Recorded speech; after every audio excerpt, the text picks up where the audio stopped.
Teman Indika, ketemu lagi dengan saya Anto Lutano di Talkative Talking About Automotive. Hari ini, tepat jam 8 malam, sudah datang ke studio Indika FM seorang motovlogger yang namanya udah gak asing lagi di dunia motorsport dan motovlogging yang biasa dipanggil Mbah Satar.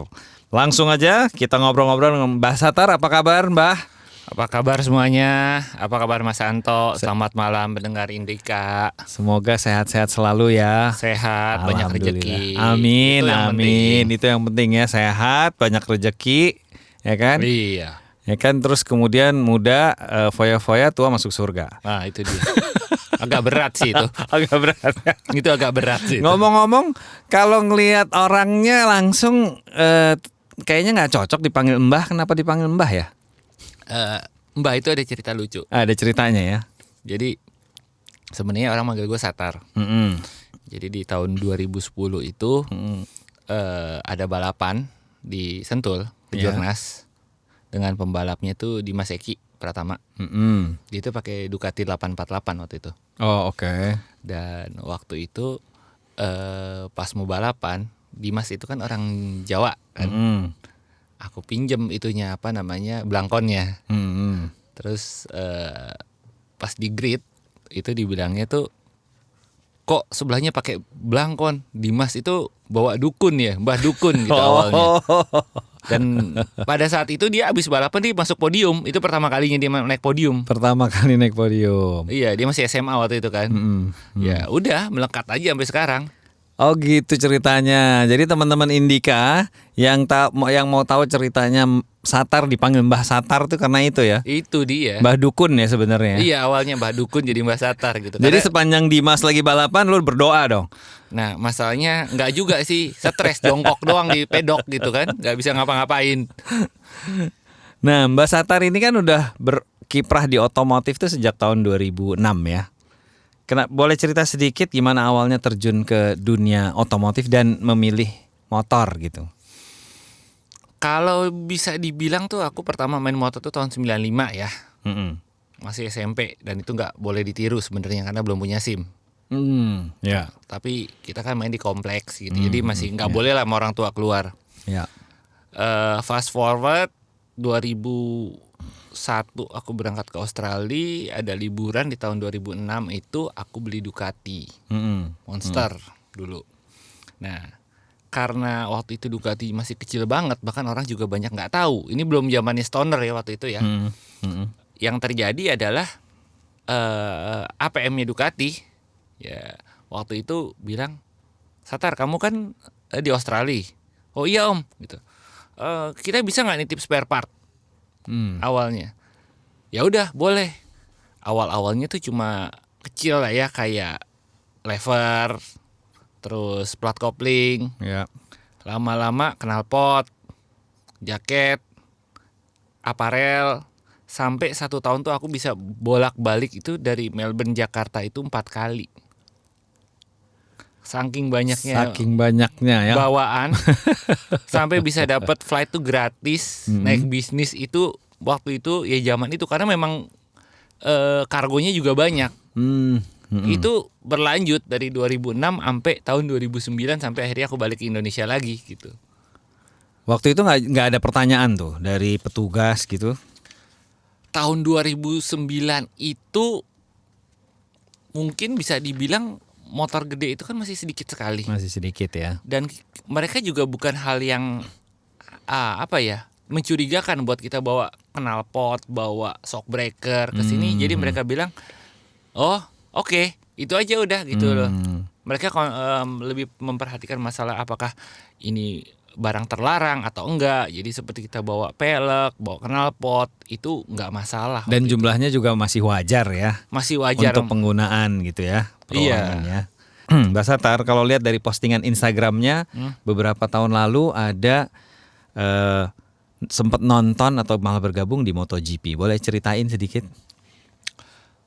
Iya, jadi kalau dibilang awalnya sendiri itu dari tahun 2010 gue juga sempat jadi blogger, jadi jurnalis juga kan. Bolak-balik ke meliput, tapi waktu itu hanya sebatas Sepang. Oh, oke. Tapi di tahun 2018 itu gue bareng sama Suzuki itu ke Motegi pertama kali itu. Hmm. Dan 2018 itu gue ada project sama salah satu brand, dan brand itu merupakan bekerja sama dengan tim MotoGP Gresini. Ya.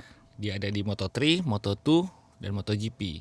Nah, aku datang awalnya itu sebagai influencer. Nah, cuman kan bisa dibilang hampir nggak ada influencer yang memang aktif di balap. Ya.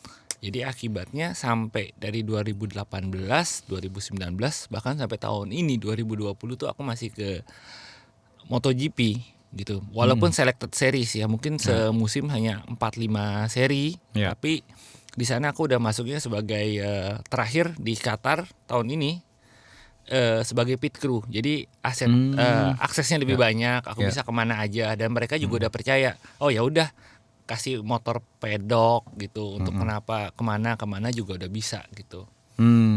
Kan selain meliput, Mbak Satar juga kadang-kadang ikut track day ya, ikut balap juga di sirkuit.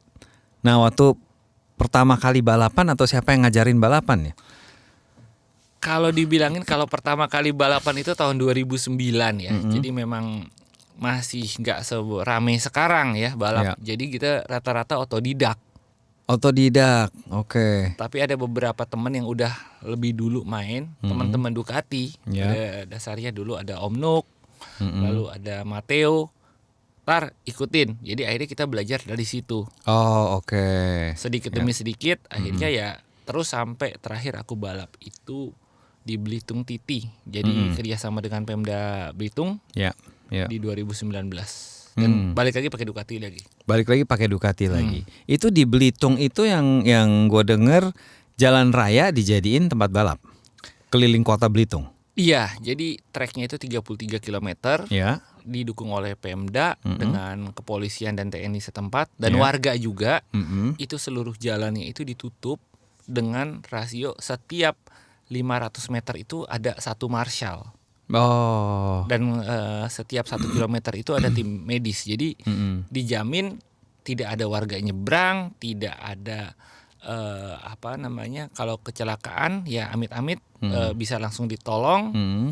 Dan bisa dibilang relatif sih aman ya. Aman sekali. Dan itu membuktikan berarti bahwa jalan raya di Belitung itu sangat bagus dong kualitasnya ya, seperti sirkuit lah.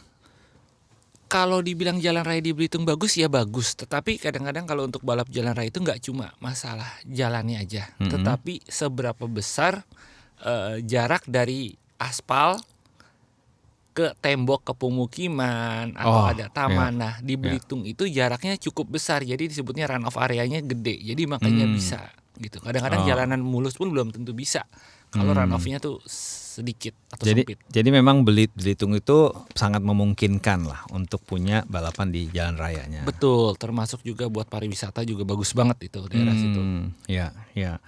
Nah, kalau hobi motorsport itu kan bukan hobi yang murah ya. Ya dari motornya itu sendiri, dari aksesorisnya, spare partnya, bahkan bodysuitnya ya. Iya.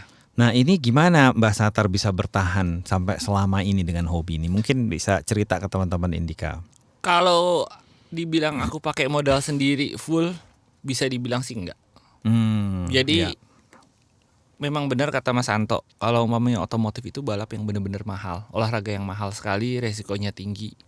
Dan kalau tanpa adanya sponsor sih, ya aku juga nggak mungkin ada di dunia motorsport juga, terlalu mahal. Terlalu mahal. Iya, beda ya hobi motorsport dengan track day. Kalau track day itu kita bawa motor ke Sentul, pakai jaket, pakai wear pack yang benar, sepatu, helm, udah kita main. Tapi kalau hobi motorsport, balap itu udah sesuatu yang berbeda konten gitu. Kalau kita mau terus-terusan di situ tanpa adanya sponsor, berat ya, berat banget. Tapi sampai hari ini ada beberapa sponsor yang masih terus kerjasama dengan Mbak Satar ya? Ya masih ada, cuman karena aku juga udah nggak balapan lagi, Kejurnas juga udah enggak, dan di tahun 2019-20 mungkin 21 juga belum ada. Jadi kita lebih mengarahkan ke track day experience aja. Jadi kita ajak teman-teman Ya. dari komunitas atau dari biker yang lain mau ikut nggak, kita ngerasain Sentul yang aman, nyaman, dan juga Instagramable. Itu yang penting. Oh iya bener ya. Zaman sosmed sekarang nggak boleh ketinggalan ya. Itu yang penting. Pokoknya posting update status dulu, ya kan? Kalaupun nggak jadi balapan terus nggak apa-apa ya, update status aja. Justru ini spesialisasi saya sebenarnya. Heeh. Jadi memang ada namanya di Sentul itu ada racing line. Ya. Itu adalah jalur untuk balapan. Jalur untuk balapan. Tapi dalam 4 tahun terakhir ini saya mencoba namanya foto line.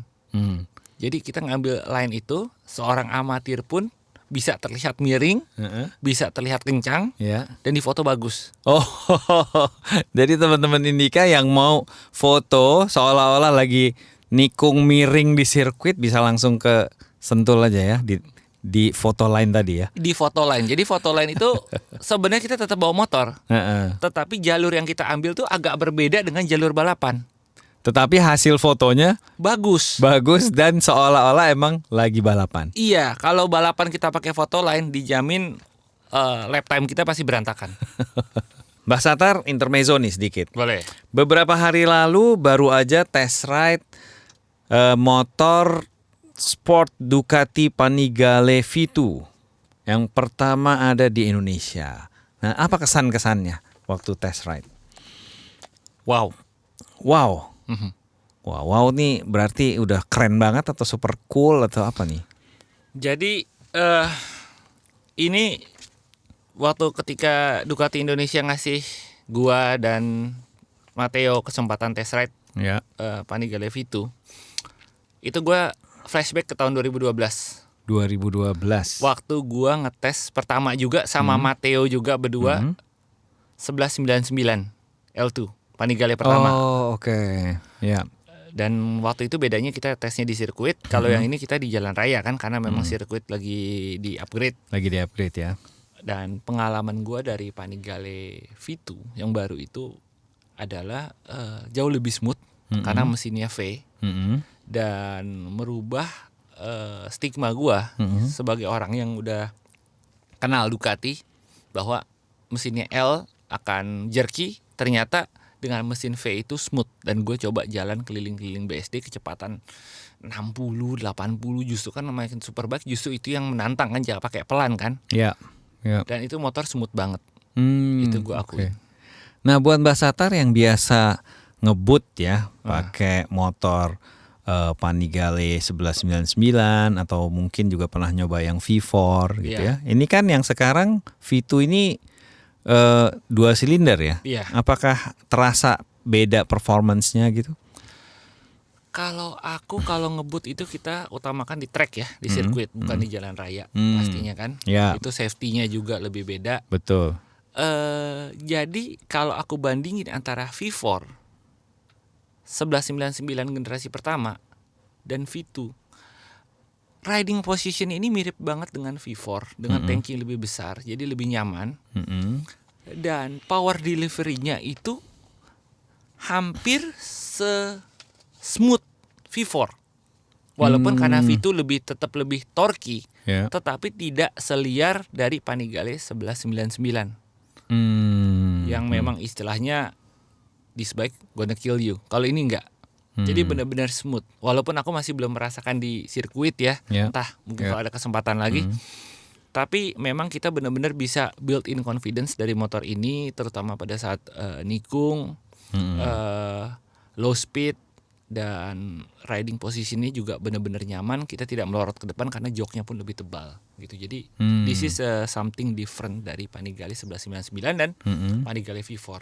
Oke, so teman-teman Indika buat yang suka motor balap gitu, tadi pesannya Mbak Satar, kalau misalnya mau test ride balap harus di sirkuit ya demi safety. Safety. Ya, bukan di jalan raya. Kita lanjut Mbak Satar.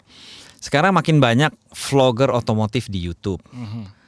Bagaimana pandangannya Mbak Satar terhadap ini kan makin banyak nih ya konten otomotif yang mengedukasi, yang menginspirasi. Nah, ini bagaimana komentarnya? Kalau gue bilang ini jelas positif banget. Jadi masyarakat akan lebih viewer ya lebih tepatnya ya, viewer. viewer itu akan lebih banyak informasi mereka dapat, mereka lebih dapat bisa membandingkan apakah si reviewer ini bias atau enggak. Tetapi ini akan jadi PR juga buat ATPM, agen tunggal pemegang merek, untuk bagaimana dia mempromosikan produk-produknya, karena sekarang informasi sudah terbuka. Brand A, brand B, brand C akan menggunakan hal yang sama. Jadi benar-benar harus diperhatikan bagaimana si pabrikan itu untuk mempackage produknya, apakah akan seperti bagaimana atau dia menarget market yang mana, itu yang paling penting. Jadi untuk semua content creator otomotif semuanya kita rangkul ya. Iya dong, itu perlu banget dirangkul untuk semuanya, karena kan banyak adik-adik kita masih muda, mungkin mereka terinspirasi untuk menjadi rider. Ya. Nah, dari konten kreator itu juga harus mencontohkan bagaimana sih menjadi rider yang benar, yang baik, dan yang aman juga. Itu yang penting. Ya, yang penting semua content creator untuk olahraga otomotif ini, karena ini juga olahraga yang cukup menantang dan cukup berbahaya, sehingga diharapkan konten-kontennya bisa mengedukasi semua viewers ya. Betul. Mbak Satar, ini nggak terasa udah ngobrol-ngobrol, banyak pertanyaan dari DM yang masuk ke akun Instagramnya @indika9160fm. Kita bacain ya pertanyaannya, nanti mohon dijawab. Dari @rehanen24. Kenapa gaya rambutnya nggak berubah? Kalau bicara gaya rambut, emang ini rambut udah bertahan dari tahun 1999. Dari tahun 99 ya. Jadi 21 tahun nggak pernah ganti model rambut karena gue tuh gampang tombean. Oh. Dan gampang keringetan. Jadi paling gampang dengan rambut pendek gini kayaknya lebih enak. Lebih gampang ya. Lebih simpel. Apalagi sering ditutupin helm ya. Tutupin helm apalagi. Jadi gitu. itu ya simplisitas lah. Nah, buat Rehanen tuh bisa ditiru tuh ya. Gayanya Mbah Satar untuk mengurangi ketombe ya. Lanjut dari Andre_3564. Mbah Satar, gimana sih tipsnya biar aman nikung di sirkuit? Sebenarnya simpel aja. Pertama kan kalau udah bicara di sirkuit itu kita bisa sewa wear pack, ada yang penyewaannya juga. Lalu pakai sepatu, istilahnya riding gear yang penting. Ya riding gear juga harus ada gitu, dipakai dengan ukuran yang pas. Lalu untuk nikung di sentul itu paling gampang kalau baru pertama kali, coba ajak temen yang udah lebih sering main di sentul. Kita ikutin aja, dia belok kanan, kita belok kanan, dia belok kiri, dia belok kiri, dia ngambil jalur, kita ikutin, dia ngerem, kita ngerem, dia ngegas, kita ngegas. Nanti itu bakal dapat tikungan-tikungan yang menarik. Jadi bagus gitu loh. Instagramable pasti, aman juga pasti. Jadi kita ngikutin rider yang ada di depan kita. Itu penting banget ya. Kita harus ada riding instructor. Yes. Kalau di sirkuit ya. Betul. Oke. Pertanyaan lanjutan dari @dimasrian_. Kasih rekomendasi motor favorit lo dong. Kalau bicara motor favorit itu sebenarnya setiap orang beda-beda. Ya. Jadi kalau menurut gua, kalau ada yang memilih motor dari hati, suka nggak? Pertama harus suka dulu. Kedua dilihat dulu kalau sudah suka budgetnya masuk nggak? Kalau budget masuk, oke. Ketiga yang dipikirkan adalah resale value dan after salesnya. 3 itu. Jadi yang menentukan motor cakep, bagus atau enggak itu si pembeli. Jangan nanya orang lain. Oke. Karena masing-masing orang punya kesukaan yang berbeda-beda ya. Iya, kesukaan, selera dan kebutuhan. Selera dan kebutuhan, betul. Kantong juga beda, budget juga beda. Beda. Ya kan? Jadi teman-teman Indika, kalau mau pilih-pilih motor, silahkan sesuaikan dengan kondisi masing-masing. Betul. Oke, nggak terasa kita udah ngobrol hampir selama 1 jam. Apa rencananya Mbah Satar di tahun 2021 nanti, atau kita bisa bilang resolusinya tahun 2021? Resolusi 2021 atau tepatnya disebut 2020S. 2020S. Iya. Ya, karena kan 2020 sebentar banget, ini versi S-nya 2021. Kalau resolusinya mungkin ya harus lebih baik dari tahun 2020.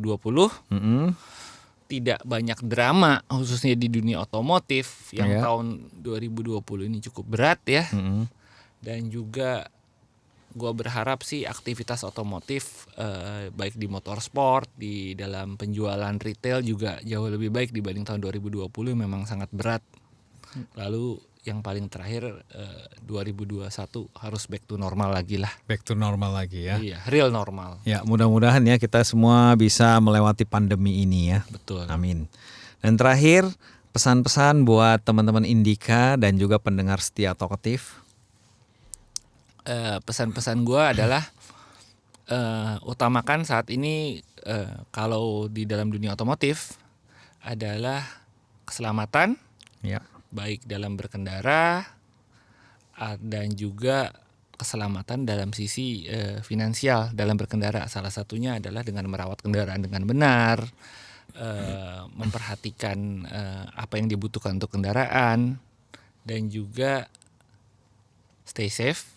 Dan yang penting berharap aja 2021 jauh lebih baik dari tahun 2020 ini. Amin. Amin. Gue setuju banget bahwa merawat kendaraan dengan benar itu sesungguhnya akan mengurangi biaya pengeluaran yang tidak terduga dari pembelian spare part dan lain-lain ya. Betul, besar itu. Itu besar banget ya. Oke Mbak Satar, terima kasih banyak sudah bergabung untuk ngobrol seru bareng saya Anto Lutano malam hari ini. Thank you Mas Anto. Dan buat teman Indika yang ketinggalan obrolan seru barusan, kamu bisa cek di YouTube Indika FM dan dengerin di podcast melalui www.indikafm.com. Seperti biasa kita ketemu setiap hari Kamis jam 8 sampai jam 9 malam cuma di Indika FM. Saya Anto Lutano pamit, sampai jumpa minggu depan. See you. See you. Terima Sampai kasih jumpa. Mbak Satar. Thank you very much. Mas Anto.